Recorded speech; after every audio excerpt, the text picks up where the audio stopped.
Hello, Carl here, and in this tutorial I'm going to be going over how to create Twitter accounts using an email list with the Twitter AC. So the first thing we're going to want to do is create some first name lists and last name lists for the profile details on the registration form. So I'm going to jump right into doing that, and you can follow along. So the first thing you're going to want to do is click this button to create your list. I'm going to create a first name list called first names, and I'm going to select my gender. I want male names, and I can generate the names here using this button. You can use your own names, just add them here, one per line, and create your own list. So I've created that list. I'm going to close out of that, and the list will appear in this drop down. So I'm going to select the list and load that list, and you can see 115 names are loaded into the software. Same with the last names. I'm going to create another list called last names. Oops. I'm going to generate some last names and create the list and close out of that. You'll note that sometimes if you just create the list and you try clicking this to load the tick to load the names, sometimes it won't load them. You need to select it and load it. Next is the username list. So I'm going to create a username list. This works using a username mapper, so I'm just going to call it mapper, and the software will replace these placeholders, first name, £F and £L, with a name from the first name list and last name list that is loaded into the software. So I'm going to just generate a username mapper, which is it's spin syntax, and if you want to have a look up on it, it's pretty simple. It just picks what's between the curly braces, either a first name or a last name, and then it'll pick a number, another number, and it's got numbers. So I can test that now, and it's working fine. It's generating the usernames. I'm going to create that list, new list created, and close out of that and load the mapper, and there's one in the file. The password, just going to call it passwords. Now you can add your own passwords, one per line if you want, and you can use the spin syntax, so you can just generate a password which will generate just the right amount of characters for the registration. So I'm going to create that list and close out of that and load the list again.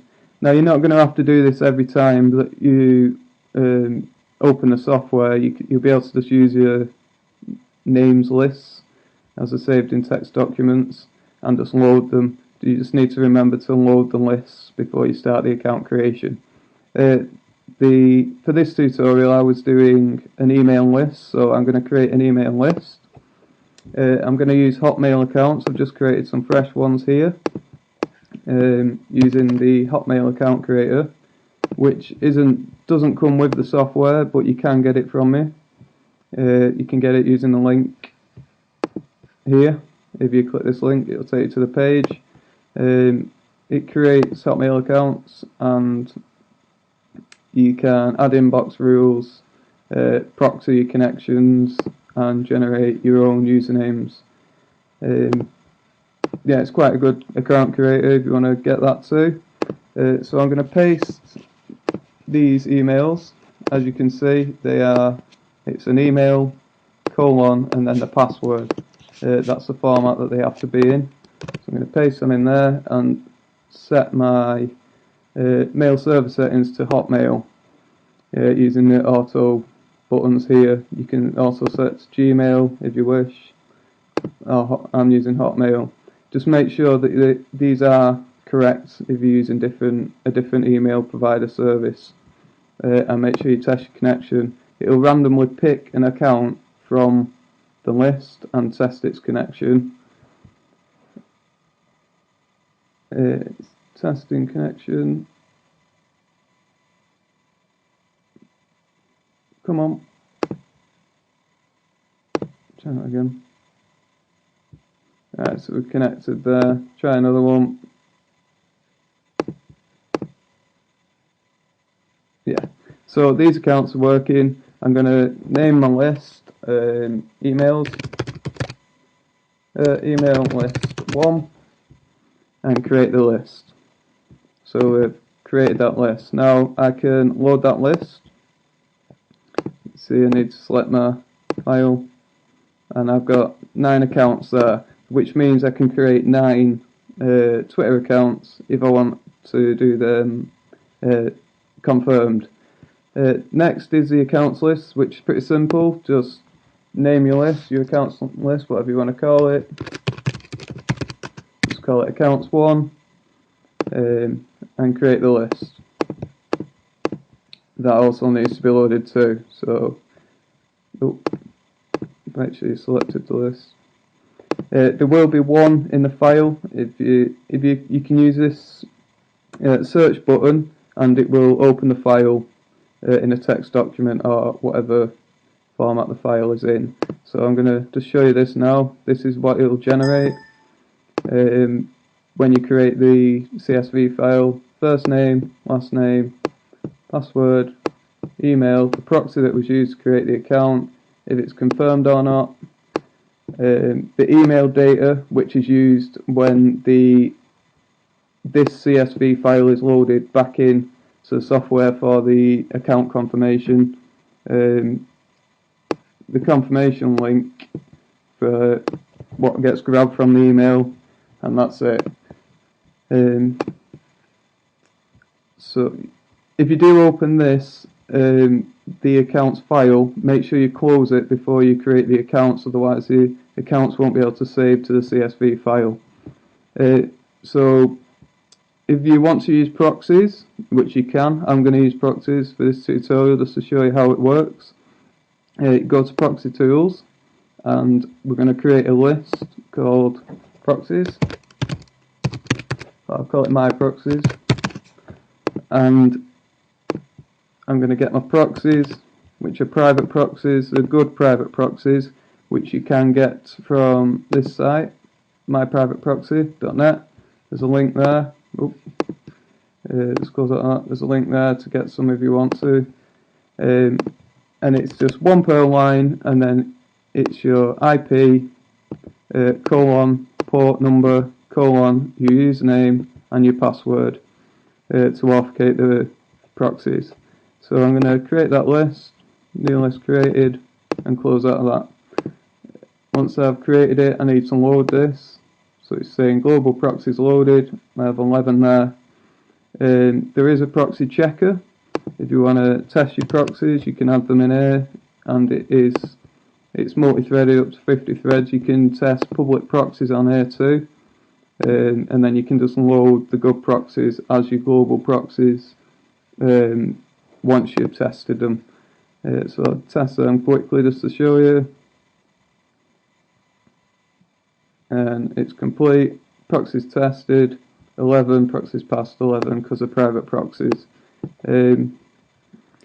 Now go back to the account creation tab. I'm going to proxy my connections using the global list which we've just created and loaded.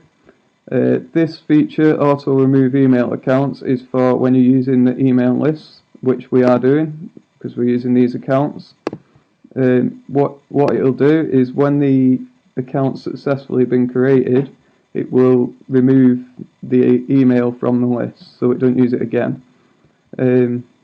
It shows the CSV file that's loaded, so where it's saving the accounts. Capture retries is how many times the capture will retry until it gives up.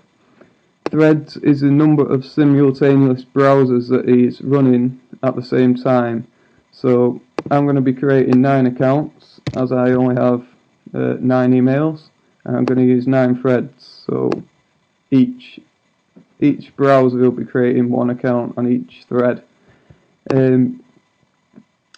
And that's pretty much it. So I'm going to start the account creation, and it's going to start opening the threads using the emails. As you can see, the emails here. Sorry, I forgot to mention the capture services. Just you can add from the tools menu capture services accounts, and you can see my balance there. You can use def by capture, decapture, bypass capture, or capture sniper. I'm just going to close out of that. This is the status of the accounts that have been created. So we've got created 5, 6, 7, and failed 0 so far. 8 created.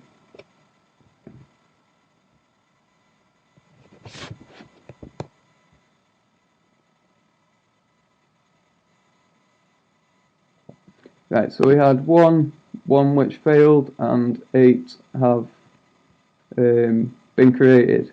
And as we had this auto remove email accounts, as you can see, the emails now there is only one loaded in the list because it's failed to create. Right, so that's the end of this tutorial for the account creation. The next tutorial we'll be doing the account confirmation, where we will confirm the accounts and I will show you how to export them too. So I'll see you in the next video. See you later.